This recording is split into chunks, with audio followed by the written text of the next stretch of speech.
Hello everyone, and welcome to this final example in macros in Excel. And this one might be actually the one that is of greatest potential use for you in the long run in the area of looking at ways to interpolate easily within Excel. Now, in this case, and for interpolation, I'm giving you an example taken out of thermodynamics where I've copied and pasted values from the generalized correlation tables, where if you know reduced temperature and pressure, you can calculate out the residual enthalpy or your residual properties of your gases or liquids or your species. So here we have an example where I have reduced enthalpy terms or residual enthalpies at a reduced pressure of 0.4 and a series of reduced temperatures. Now, let's say I want to know at 0.4 the reduced temperature and pressure, or the reduced temperature 1.45, what the residual of enthalpy is. We can do that by using a interpolation equation, and we can actually set it up so that we can always have Excel create the interpolation for us.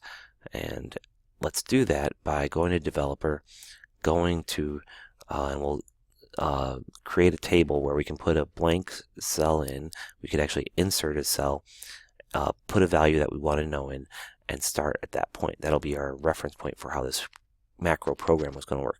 And then we can click Record Macro, and I'll call this one Interpolate. Click OK.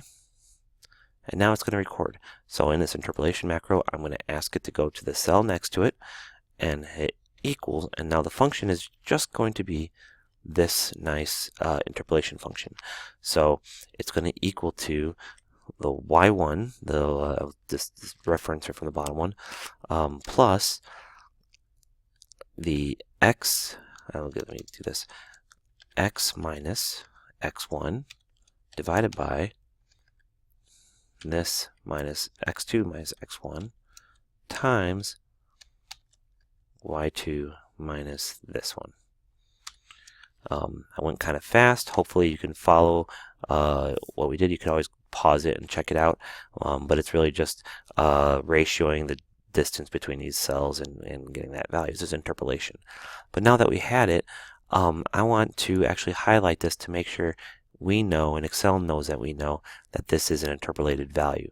So I am going to ask it to italicize the cells and perhaps even underline them so that we can emphasize that these are italicized numbers now, or I should say interpolated numbers. Now that we have that, go back to our developer, stop recording, and we're done. So we're done. So now we can actually go back and reuse this macro to interpolate anything we want. But you'll notice something we did forget to do. If we go to macros, you can go to interpolate, and you'll notice if we click edit, this one here, the previous volume, says keyboard shortcut. It gives us a value. Here, you notice interpret macro does not have a keyboard shortcut. So as of right now, nothing is assigned to that. So what can we do in that case? Well, one thing we can do is simply go here. We selected that value, could click on macros, go to interpolate, and simply say run, and it'll run the macro accordingly. If I wanted to go ahead and let's say insert, let's create an interpolation between these two values. I'm going to say 1.125. Is that 1 point? Yeah, 1.2125. I'll go over here, 1.125. Now, if I wanted to do this again, I can, and I want to have a shortcut key, I can go to macros and interpolate. Instead of going to run or edit, go to options. And under options, I have a chance to assign the shortcut key or change this assignment to the key. And so for this one, I'm going to go Control-Shift-I for interpolate. Click OK. And I'll just close this out. So now, Control-Shift-I will always interpolate, and we'll have a program that's always there, available to us to run these program codes. One final point that I haven't mentioned in any of the other values. Macros only get saved on cells on slide on Excel files that have the macro option enabled. What does that mean? It's a different extension, file extension on it. So if I go to File, Save, Browse, Excel, I would have to select this one, Excel Macro Enabled Workbook. It's an Excel SM or XLM file instead of an XLS file. That if you don't have that there, it will not save the macros and it will not keep that data for you. So realize that. You have another option too, though, is you can actually save your macros to a to another page altogether.